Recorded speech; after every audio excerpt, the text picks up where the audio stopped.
Vatan xoinisan.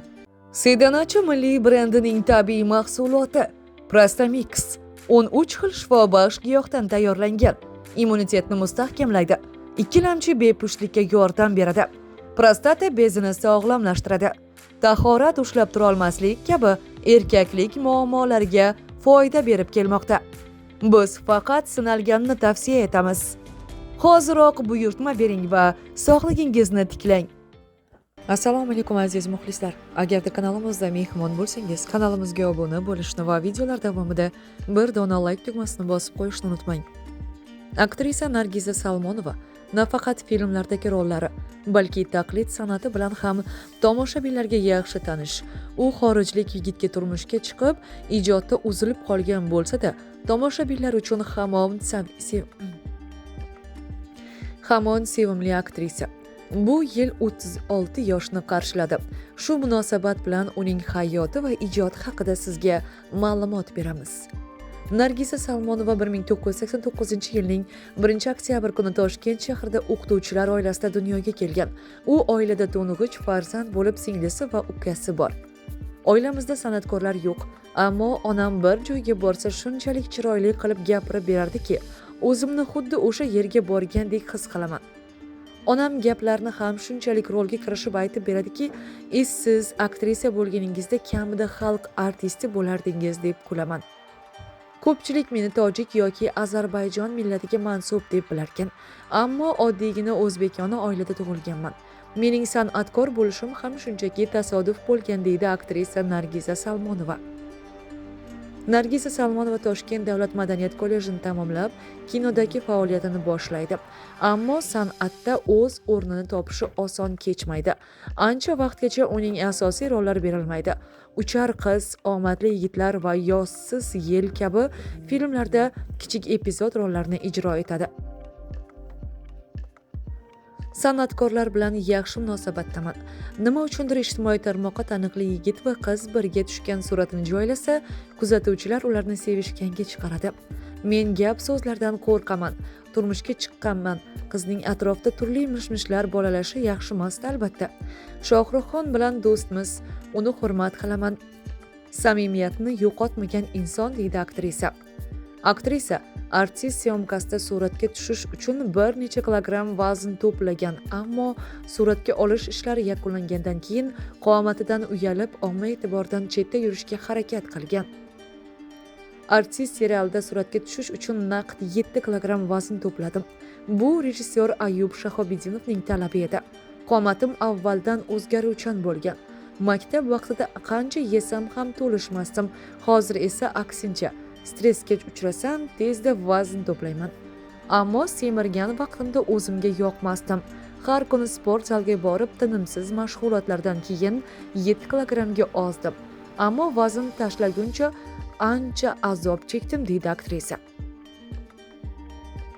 Bir oilani buzdik deyishgan. 2017-yil aktrisa bilan bog'liq ko'ngilsiz xabar tarqaldi. Ya'ni aktrisa sabab bir erkak oilasi bilan ajrashgan.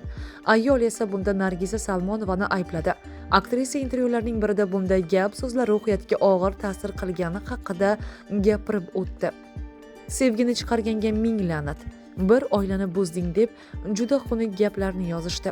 U erkakni tanimasdim. Oilaning ajrashishida nima aybim bor? Ijtimoiy tarmoqlarda yozilgan gaplar ruhiyatimga qattiq ta'sir etgan. Balki hayotda bunday bo'lmagandir. Chunki ijtimoiy tarmoq yolg'onga to'la. Shunday bo'lsa-da, bu gaplar menga qattiq ta'sir etgan, deydi Nargiza. Nargiza Salmonova kinodagi faoliyatidan tashqari teatrda ham faoliyat yuritgan. Bir muddat Turon teatrida tajribali ustozlar bilan birga ishlagan.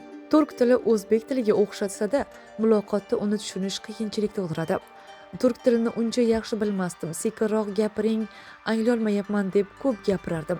U tilni o'rganishim uchun qaysi filmlarni ko'rishim kerakligini ham aytardi. To'ydan keyin juda qiziq bo'lgan. Qaynona va qaynotam bilan birga yashardik. To'g'risi ba'zi so'zlarni bilmaganimdan ularni xatti-harakatlarim bilan ko'rsatib berardim. Bir kuni qaynotam bozorlik qilgani ketayotganda sabzi olib keling deya olmaganman. Nima deb tushuntirishni bilmay, quyonchalar yeydigan sabzavot deganman. Tuxum so'zini bilmay tovuq bosadi-ku degan gapni ham ancha kulgiga sabab bo'lgan, deydi aktrisa. vatan xoinisan deyishgan. Aktrisaning turk yigitiga turmushga chiqqani bilan bog'liq xabar ijtimoiy tarmoqlarda ko'plab muhokamalarga sabab bo'ldi. Baxt tilagan insonlar orasida dilimni og'ritganlari ham bo'ldi. Vatan xoinisan deyishgani juda og'ir botgan. Men Turkiyaga oila qurish niyatida bormagandim. Kichik sabab meni olis manzilga yetaklab bordi. Hattoki oila qurish taklifini bergani ham kutilmagan voqea bo'lgan. Oddiy kiyimda borganim uchun uni koyiganman. Shuncha tayyorgarlik ko'ribsiz, bir og'iz aytganingizda chiroyliroq kiyim kiyib kelardim deganman. Nargiza va Emrahning musulmoncha to'ylari biroz avval bo'lib o'tgandi. Ularning zamonaviy nikoh oqshomi Istanbul shahrida villada bo'lib o'tdi. To'yda juftlikning yaqinlari va oila a'zolari ishtirok etdi. To'yim kemada bo'lishini orzu qilardim. Orzuyim ushaldi. Bu orzuyimni taqdirimga bitgani uchun Allohimga hamd va sanolar bo'lsin deb yozadi aktrisa. Oila qurgach aktrisa ijoddan uzildi. To'ydan ro'ppa-rosa 4 yil o'tib O'zbekistonga keldi va Bravo kulgi jamoasi bilan birga konsert dasturida ishtirok etdi. Bravo jamoasini oldindan yaxshi ko'rib tomosha qilardim. Bravo jamoasiga taklif qilishgani men uchun ham kutilmagan taklif bo'ldi. Javlon Shodmonov hamda Otabek Mirzaxonov telefon qilib, "Shunaqa taklif bor, birgalikda ishlasak nima deysiz?" deyishganida men rozi bo'ldim. Albatta bu masalada turmush o'rtog'imning fikrini olgan holda ular rozi bo'lganlaridan so'ng men ham rozilik bildirdim. Aktrisa Mardikor ayol serialida suratga tushganidan afsuslangani va boshqa rejissyorlarning ham taklifidan cho'chiyotgani haqida ham aytib o'tdi. Aktrisaning O'zbekistonga qaytishini ko'pchilik oilaviy nizolar, xususan turmush o'rtog'i bilan ajrashgani bilan bog'ladi. Ammo aktrisa muxlislarning hech bir savoliga javob berishni istamadi.